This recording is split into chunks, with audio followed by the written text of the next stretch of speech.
Gracias, presidente. Señorías, señora ministra, bienvenida a la Cámara. Hubiera sido estupendo también tenerla ayer, cuando la habíamos convocado, cuando el presidente de la Comisión de Presupuestos, el señor Francisco de la Torre, la convocó hace un mes y largo, un mes y 10 días que le convocó, y no le habíamos visto, desgraciadamente, para explicar sus cuentas en la Comisión de Presupuestos. Le agradezco mucho que hoy sí esté aquí. Con suerte tendremos la oportunidad de escuchar la opinión del Gobierno. Bueno, vengo a defender la enmienda a la totalidad que presenta mi grupo parlamentario a la reforma de la Ley de Estabilidad propuesta por el Partido Socialista para, esencialmente, eliminar al Senado en medio del proceso presupuestario porque les molestaba. Dijeron, bueno, vamos a quitarnos el Senado y de esta manera, con un poquito de suerte, como no tenemos mayoría en ningún lugar, conseguimos pasar unas cuentas públicas haciendo alguna trampilla. Déjeme que haga un pequeño repaso de cómo ha sido el exitoso trámite presupuestario del Partido Socialista con este año con el presupuesto. Primero, traen aquí en julio un techo de gasto, un objetivo de déficit, que nosotros les tumbamos. Esta Cámara les dice no nos gusta su techo de gasto, es un momento de expansión económica, aprovechemos para ahorrar, somos el segundo país con más déficit de la Unión Europea, tenemos una deuda de casi el 100% del PIB, hagamos un esfuerzo ahora que estamos en un ciclo expansivo para ahorrar. Bueno, les tumbamos el objetivo que traen, el techo, y bueno, entonces de pronto deciden que bueno, no les gusta y entonces optan, sale el señor Sánchez en la televisión diciendo que el problema es que hay que quitarle al Senado los poderes en la Ley de Estabilidad. Y se inventa, esta es buena, se inventa un trapicheo para meter una enmienda en un acto que demuestra realmente una confianza y una credibilidad enorme con sus principios de igualdad, una enmienda en una ley de la Comisión de Justicia para formar a los jueces en violencia de género, mete una enmienda para reformar la Ley de Estabilidad y saltarse de esa manera las mayorías que no tiene, ¿no? Bueno, lógicamente ese trapicheo filibustero se lo encontramos, lo paramos y por suerte no consiguieron tampoco hacerlo así. Al final presentaron una ley cuya enmienda a la totalidad comentamos hoy, pero, como digo, siguen incumpliendo, no han vuelto a traer un techo de gasto nuevo a esta Cámara, que es lo que les dice el artículo 15.3 de la Ley Orgánica de Estabilidad, y finalmente anuncian un acuerdo para el presupuesto, con el señor Iglesias. Aunque no sé si se puede llamar acuerdo para el presupuesto porque faltan, lógicamente, para cuadrar la mayoría, el señor Torra, el señor Rufián y el PNV. Pero a pesar de todo eso, ese presupuesto no cuadra por ningún lado. Inmediatamente viene Bruselas a decírselo y les dice, mire, los números no cuadran. Les dice, no se aborda ninguna de las reformas estructurales que necesita el país. Y les dice que incumplen deliberadamente con los compromisos europeos. El desvío, calcula la Oficina Económica de Ciudadanos, es de más de 10.000 millones, es casi un punto entero de PIB. Son 4.400 millones de ingresos inflados y luego, como presentan un objetivo que es el 1.8, que, como he explicado anteriormente, había sido rechazado en esta Cámara y, por tanto, no es el vigente, sino que el vigente es el 1.3, hay que sumarle 6.000 millones más. Por tanto, no cuadran los números por ningún lugar.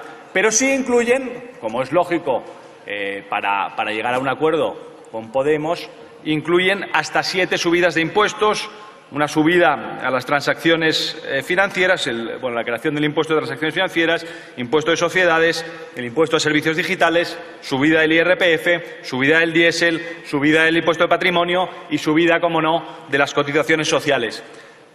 Pero lo mejor es que salen los portavoces variados de Podemos y del PSOE a decir, atentos, que los impuestos que van a subir no afectan a la clase media y trabajadora.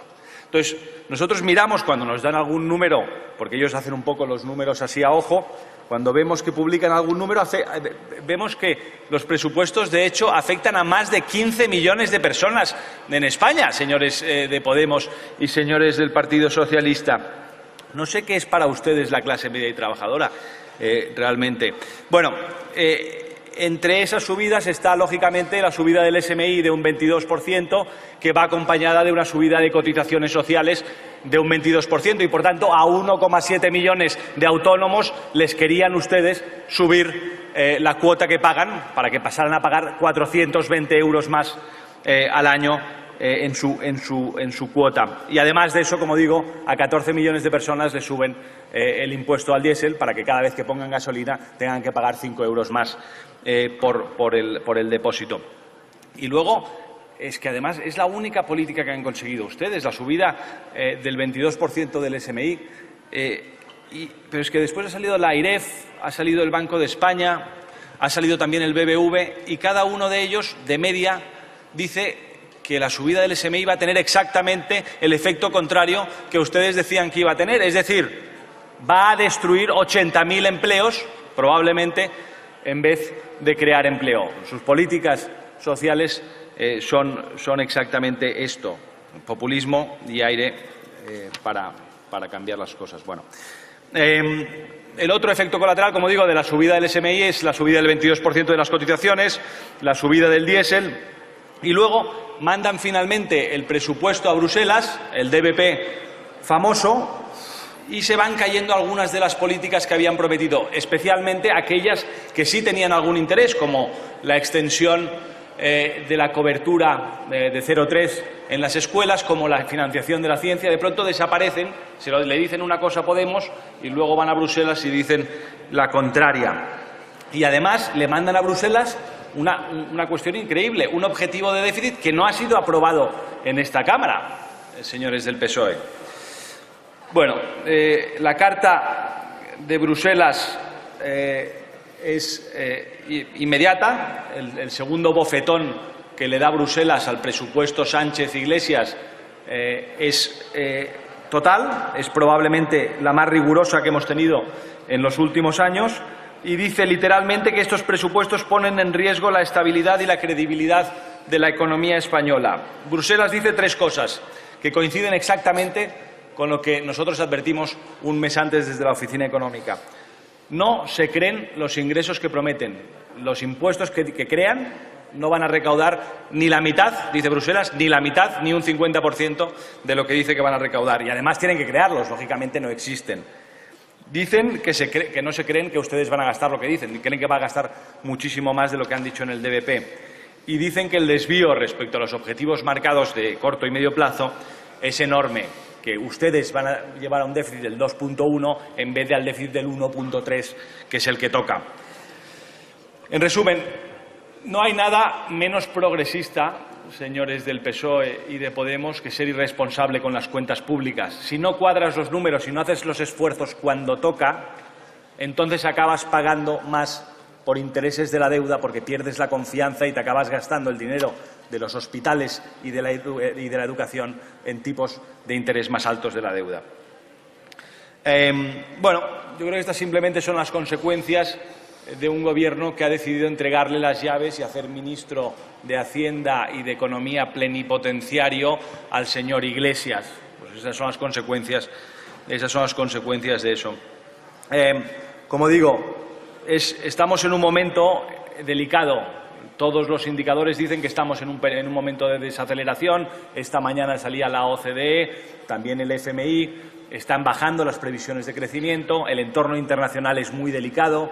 Tenemos un problema gravísimo en Italia. Tenemos la subida de tipos de interés del Banco Central. Tenemos un problema con la crisis comercial internacional. Y ahora, precisamente ahora, es cuando hay que abordar las reformas de fondo de la economía. Es cuando tenemos que hablar de una reforma educativa, que ustedes evidentemente no tienen. Es cuando hay que hablar de una reforma laboral que aborde los problemas estructurales de este país, que ustedes evidentemente no tienen. Es cuando hay que abordar los problemas de gasto que tenemos en este país, pero ustedes jamás se plantean revisar el malgasto público. Nosotros, en el punto 2 del acuerdo con el Partido Popular, teníamos un spending review, una obligación para revisar el gasto público. No se trata de gastar más, solamente, se trata de gastar mejor, señores del Partido Socialista y de Podemos. Yo creo que se puede, sí se puede hacer mejor. Nosotros conseguimos cuadrar las cuentas, conseguimos bajar los impuestos a la clase media y trabajadora, a 3 millones de mileuristas en este país, conseguimos un complemento salarial para 500.000 de jóvenes, conseguimos extender los permisos de paternidad en 3 semanas. Ustedes no han conseguido nada y, además, lo conseguimos cumpliendo los objetivos de déficit y los acuerdos que teníamos con Europa. Por tanto, es evidente, señora Montero, veo que usted dice que no, es evidente para todos los españoles que la coalición de su Gobierno, digo, sí, esos que bajan por las escaleras y escupen a su ministro, la coalición de este Gobierno es inviable.